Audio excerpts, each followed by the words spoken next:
Alors pendant que le kilomètre vertical est parti, on a entendu les premiers du kilomètre vertical. On est nous bien confortablement au frais parce qu'il fait très très chaud sur la place du Triangle de l'Amitié. Aussi une petite info très très importante, Mira Ray est en tête. Elle a pris la tête, la népalaise. Ça nous fait très plaisir. Et elle était au plan de l'aiguille à 15h49, c'est-à-dire en 11h47 de course. Et certainement qu'elle aura course gagnée, à moins qu'il y ait une grosse défaillance, mais on ne l'espère pas. Ça nous fait très plaisir de voir Mira Ray, la népalaise, à cette première place. Alors, j'ai aussi des invités. On a jonglé tout à l'heure, aussi bien sur le politique, sur le sportif, sur le matériel. Et je suis content d'accueillir sur ce plateau Marino Giacometti, qui est le président de l'ISF, c'est-à-dire Internal Skyrunning, et aussi un traducteur qu'on remercie beaucoup parce que l'italien c'est pas encore mon fort. Ma français c'est pas suffit. Et il parle un petit peu quand même français, Marino. Donc on te remercie, Enrico. Et puis alors est-ce que tu peux présenter un petit peu l'ISF grosso modo en résumé? En italien? En italien, il va nous dire. Oui. Est-ce que tu peux après, comme ça, je peux traduire. Oui. Non, Okay. toi, tu peux lui poser la question. Peux-tu présenter l'ISF en quelques... Oui, mais il a compris. D'accord. Cominciamo dallo skyrunning come disciplina che è nato quasi 20 anni fa dai record che c'erano sul Monte Bianco da tutti e due i lati, e quindi l'inizio era andare in cima a una montagna e scendere il più presto possibile e fare dei record. Okay. Quello che abbiamo fatto noi, abbiamo aperto le competizioni ufficiali. Très bien. Alors, c'est depuis 20 ans qu'ils ont commencé cette discipline. Avant, c'était une discipline plus amatoriale. Ce n'était pas une discipline comme maintenant. Et c'est eux qui ont commencé juste avec le Mont Blanc ou avec des tours comme ça à ouvrir cette discipline. Et après, doucement, lui et les autres, ils ont créé vraiment une discipline, mais plus ouverte. Avant, c'était plus technique, plus difficile sur les hauts sommets. Sur les hauts sommets, oui, parce que quand même, ils étaient des alpinistes. C'était pas juste de course de running, c'était plus professionnel. Maintenant, ils ont réussi à ouvrir aussi avec vous, avec des parcours un peu plus, entre parenthèses, facile à plus de monde. Voilà. Sì, esattamente. Ovviamente aprendo a un pubblico più ampio abbiamo dovuto un po' scendere dalla montagna, dalla vetta, e fare delle maratone più complesse che sostanzialmente sono un po' a quello che è nato dopo il trail running. Comme il a dit Louis, c'est tout à fait comme ça qu'avant c'était des sommets. Maintenant ils ont cherché d'ouvrir un peu plus au running, donc ils ont baissé un peu plus les sommets pour permettre un peu plus à beaucoup de monde de monter et d'arriver à cet endroit où avant c'était il y avait beaucoup de limites. Alors il y a plusieurs formats dans le skyrunning, hein, et là on a le 80 km, hein, on a aussi le marathon, le kilomètre vertical. Il y a 3 formats sur le skyrunning, c'est bien ça? Sì, esattamente. Il vertical kilometer è nato prima come una sorta di test performance.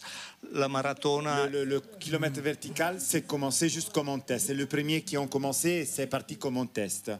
Après le marathon? La maratona a 4.000 metri. Jusqu'à 4.000 metri. E dopodiché abbiamo fatto le versioni più corte, Sky Race, e da qualche anno siamo tornati all'ultra distance, come la gara di oggi. Et après, ils ont ouvert aussi à des descentes un peu plus courtes, et à la fin, ils ont ouvert, comme aujourd'hui, comme celle de maintenant, le 80 km ou l'ultra trail. Et donc, ils ont vraiment développé pour donner à tout le monde la possibilité de s'amuser à cette discipline. Marino, l'année dernière, championnat du monde ici de skyrunning, encore des formats, parce qu'il y a championnat d'Europe, certains, le kilomètre vertical, championnat d'Europe. Oui. Et aussi des courses qui comptent pour aussi le ranking, c'est ça, au niveau mondial? Sì, il nostro punto di vista come federazione, come circuito commerciale, è di unire un po' tutto il mondo a questo punto, e però facilitare la gente che arriva dai vari continenti, e quindi fare delle gare un po' in tutti i continenti. Quest'anno abbiamo fatto in ogni continente un campionato europeo continentale che vale come punteggio anche per le World Series. Ils ont cherché quand même d'ouvrir à tout le monde la possibilité, mais vraiment au monde entier, à tous les continents, la possibilité de participer à cette compétition. Et donc, cette année, pour la première fois, ils ont fait dans chaque format, ils ont fait un championnat dans chaque pays du monde. Et on a vu, même l'île Maurice. Et ça pour permettre à tout le monde de participer, de comprendre et surtout de gagner des points qui font partie juste du ranking. On salue d'ailleurs Yann de Maroussen de l'île Maurice parce qu'on n'est pas loin, nous. On est à l'île de la Réunion, donc on les salue parce qu'ils font partie du Skyrunning Tour et c'est chouette. Une question importante, comment tu vois l'évolution du Skyrunning parce que ça explose. La pratique, il y a énormément de pratiquants, on a parlé, une masse qui arrive de coureurs, pas forcément des coureurs très compétitifs, des coureurs aussi loisirs, et le skyrunning se positionne toujours dans cette configuration quand même de haut niveau, mais vous êtes descendu. Vous arrivez à vous entendre avec les autres fédérations? Oui. No.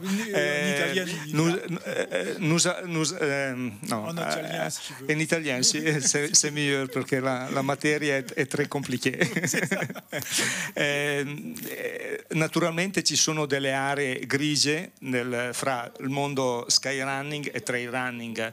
È molto difficile dire cos'è skyrunning, qua è tutto skyrunning e qua è trail running. En ces moments, vraiment, il n'y a pas trop de différence entre les deux mondes. Donc, c'est difficile en ces moments. Il y a des zones un peu gris entre les deux, mais... Qualcuno dice che siamo solo un brand commerciale, ma in realtà abbiamo 31 paesi membri, siamo strutturati come una federazione internazionale. C'est quand même une fédération internationale, c'est pas que seulement pour de plaisir ou de la pubblicité. Donc, siamo membri anche dell'UAE, l'Unione Internazionale d'Alpinisme, che è nata qua a Chamonix 150 anni fa. Donc c'est depuis 150 ans qu'il y a cette fédération, donc c'est pas... mais maintenant c'est ouvert au public, comme vous avez dit. Avant c'était que de professionnels, maintenant ça a été devenu aussi un peu plus en loisir. Lui ha chiesto particolarmente se c'è la possibilità adesso di dare più spazio comunque anche ai corridori che vengono più per il piacere che proprio per la compétition. Sì. En français. Justement, la question c'était aussi pour ceux qui ont le plaisir de faire la marathon comme ça et pas vraiment la compétition, pas le VIP. Il y a quand même tout à fait un monde qui est plus amatorial, qui aime la nature, qui aime la compétition comme ça, surtout pour la compétition, mais c'est un peu plus populaire, le paysage, le plaisir de passer une journée à la montagne comme ça. Quand même. Alors, Marino, qu'est-ce que tu en penses? No, bien sûr, ma una cosa è la definizione della disciplina technique very mountaineering e un'altra cosa è quello che può essere un circuito commerciale. Per esempio il nostro circuito commerciale scritto nei rules prevede che 2 gare su 5 possono essere fuori dai parametri rigorosamente skyrunning, questo proprio per dare la possibilità di incontro fra questi due mondi. Donc le paramètre c'est bien structuré, ça veut dire qu'ils peuvent seulement 2 fois sur 5 faire des compétitions un peu plus amatoriales. Les autres sont quand même bien sportifs, bien haut de gamme. Après, il y a quand même quelqu'un qui veut essayer sans arriver entre le premier ou sans la terminer. Mais quand même, il n'y en a que 2 qui sont un peu plus pour on peut dire pour la publicité ou pour faire connaître le skyrunning. Alors, la différence qu'on pourrait dire aussi, c'est la notion de montagne. Parce qu'en trail, on peut faire dans des sentiers, en Bretagne ou dans des... Voilà. Alors que le skyrunning, ça reste quand même uniquement en montagne. Ma oui, bien sûr.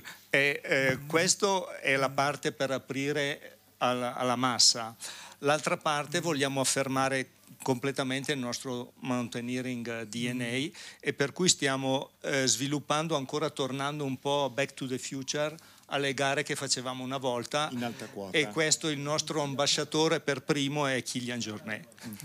Kilian, c'est justement l'ambassadeur parce que eux, ils vont faire un peu pour le futur, retourner en arrière dans le temps et donc chercher de retourner comme ils ont commencé, juste en haute montagne. Donc il restera toujours, comme vous avez expliqué, la possibilité pour les amateurs de pratiquer ça, mais ils cherchent vraiment de diviser, de laisser que 2 compétitions sur 5 pour les amateurs. Les autres, c'est vraiment, comme vous avez dit, pour la montagne et pas dans les sentiers. D'accord.